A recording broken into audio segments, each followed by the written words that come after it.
everyone. In this episode of Cigar Chat, we're going to have a special guest, James Crawford, and he's going to talk about some of the sci-fi books that he writes. So stay tuned. It's going to be a good episode. And thanks for watching. Hi, everyone. Welcome to another episode of Cigar Chat. I'm here with our friend James.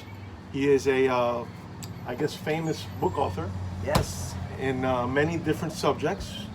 Tell us what you do. What kind of books do you write? Fiction, novelist. They say that great writers are not made, they're born. And I was born to be a novelist. Ever since I was a kid, I like to write long stories. And now I finally got a chance to fully retire from my day job. So I'm camping out in the Florida sun in the Arequipa, Florida, and writing books for a living and loving it. That's awesome. What are some of the works you've done? Seed of Aldebaran I just released. And that's on Amazon. It's also available through bookstores. It's asked for Seed of Aldebaran by James Crawford. I've done Mariner Valley. That's another one of my good selling ones. And I've written Noble Paradise, a family drama romance that was something I had to get off my chest before I jumped back into sci-fi. Wow. So they can look you up under James Crawford. Yes. On Amazon. If you look up author James Crawford, I'll pop up all over the place. We're going to have to put some links in the video somehow so that people can see that. That'd be awesome. Thank you. But James just recently moved down here from South Carolina. Yes. And he's a friend of my dad's. And, we're talking about Dad and, when he'd come in the shop. And we're happy that he moved back here to Florida. So. Oh, yeah. I was from Florida originally, but we moved back. I would always come down to visit from South Carolina in Charleston, where I used to live. And now we finally got a home down here, enjoying the Florida sun, and of course now I can come more often to Serafin de Cuba, which has got the finest cigars. Thank you very much. In the country. I appreciate that. You know what? With that being said, we're going to have a little bit of espresso. Salud. Salud. He was talking about Dad's famous espresso. I said, well, I got to make you a cup now because now I'm obligated. Big shoes to fill with the old man. Yeah. But I'm trying. He's doing good. We're doing good. It's still got the same heart, this place. Thank you very much. Same heart. I feel like the old man is still here with me. I believe that. I felt that too. And he's been gone now a little bit over a year, but it's funny the way things have happened, and good things are happening, guys. Good things are happening. Oh, the quality of the Serafins are still there. We love it. Much.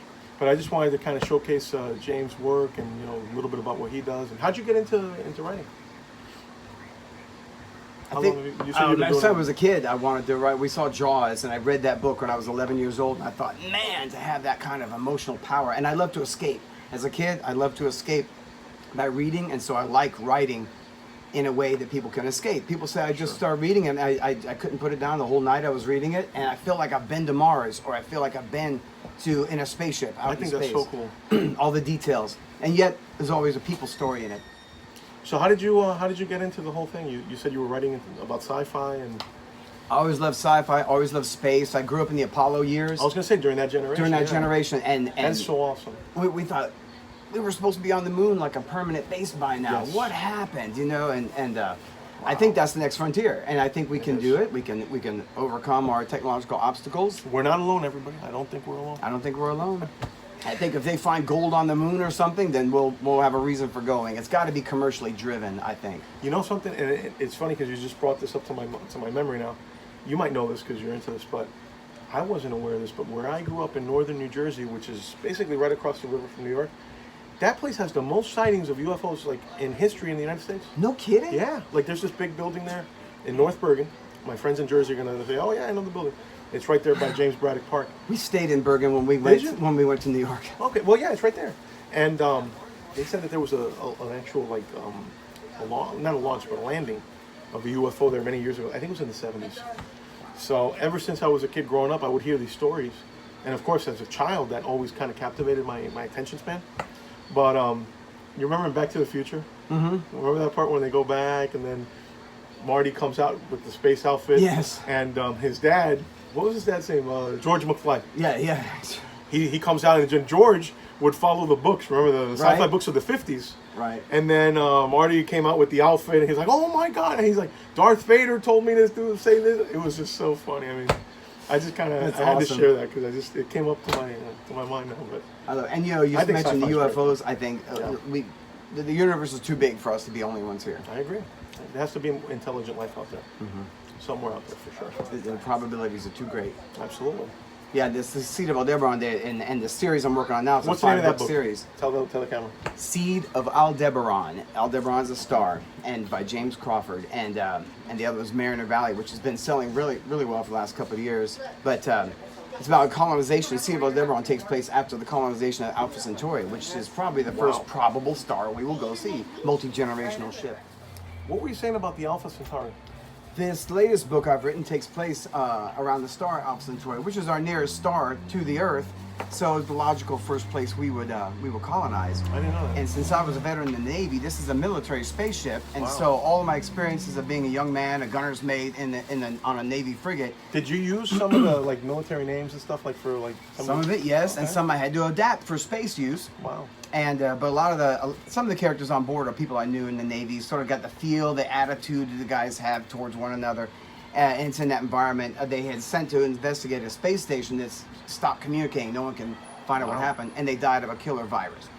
So, and I wrote this book. Sounds like something that's happening now. I know.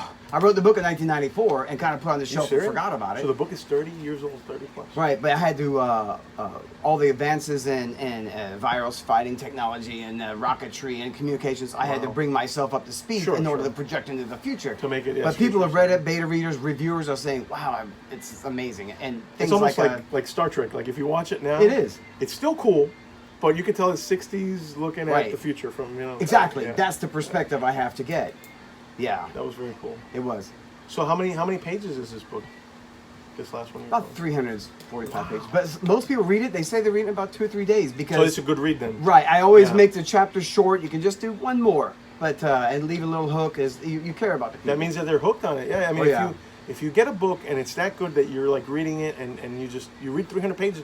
I read a book the other day which it was more like crime. Guys that watch my show know that I love all the mafia stuff and the crime stuff. You'll see that later. But anyway, the book was 800 pages, and I was like, oh my god, how did I read an 800-page book in 10 days or whatever? Well, it was every night at home, just in bed, just reading it little by little. And call me crazy. I still like the book. I still like the pages. Me too. I mean, I have the Kindle. I have Kindle, but I just love a paper book and love it in your hand. Take There's it something anywhere. about a paper book, something special. It doesn't leave us.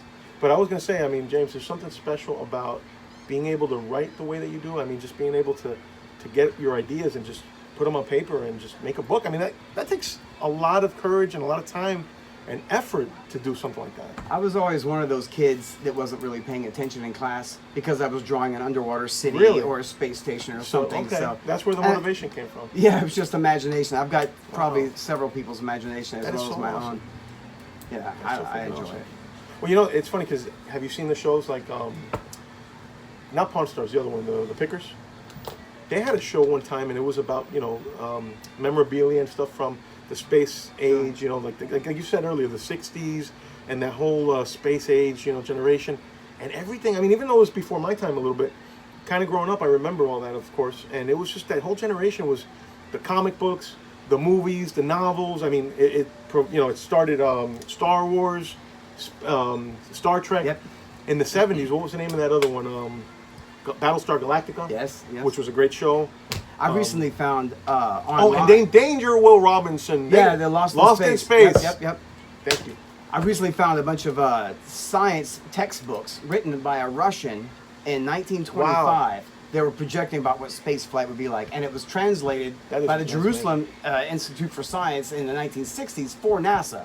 Wow. And I got a hold of them, I'm reading this stuff, and to project what they thought space would be like. And a lot of ideas that they had that were good ideas, they just didn't make the cut. That's freaking And so things like that give me imagination ideas. And ideas. Right. Because that's the whole thing, right? Is getting fresh ideas. Mm-hmm. Even like this is a silly little show or whatever on YouTube, but I feel like getting fresh ideas for this. Like you walked in today and you're telling me about this, and I'm like, my God, what a great idea to do an episode on this, because I feel people that are out there would benefit from being able to see this and hear from you, from the author directly, Well, yeah, we're so multifaceted, the lives that we have. And I woke up with a dream this morning, and I couldn't get back to sleep because it gave me the idea, why don't you do a double your money back on your book? I thought, wow. I'd have to work on it because I know... Like a special promotion? Yeah, like a special promotion. Double your money back, pay attention, we're going to do that, and if you don't like the book, write me a 50-word little write-up of why you didn't like the book, and I'll send you your money back doubled. That is cool. Yeah. That is freaking awesome. But anyway, is there anything else you want to add or share with our guests out there that are watching this? Well, the only thing is, if you do like my stuff, I'm writing full-time now, and I'm cranking it out. I'm getting great reviews. Check me out on Amazon. I'm going to make sure to add the information now so you guys can see it. Author James Crawford, and you can even Google that and see things that pop up. It's very interesting stuff. I got an artist from Poland named Wojciech Kapusta. and he's doing phenomenal work on my covers, and people say you just know it's going to be epic. That is awesome. Yeah, so my stories are epic, but people don't know it until they see and get in, and then they find out they really are. So those covers will help me out. So how many novels have you written now at this point, do you think? I've got 6 books on Amazon 6 right books? now. Wow. And I've got another one I finished, I haven't put on Amazon yet. I got another little one, and then I got 5 more planned of the series that are part of the one I just finished. If this thing really picks up and takes off, I mean, I could see you like at the Comic Cons and stuff. I mean, that would be. That's awesome. my intention. That's be my awesome. intention. Like my son loves those things. Of course, now with the current status of the world, The COVID, yeah, right? everything's a little bit, but I But think that gives we're me gonna go time to back. finish up. Yes. It does. And I I think things told are him we'll gonna have pick a up book again. signing right here in We'll do Tarpon that. Springs. We'll do it. Seraphina, Cuba. That'd be freaking amazing. That'd be the way to go. Well, anyway, it's been a pleasure having you. Likewise. And you guys, stay tuned for more. And thanks for watching. Thank you for listening.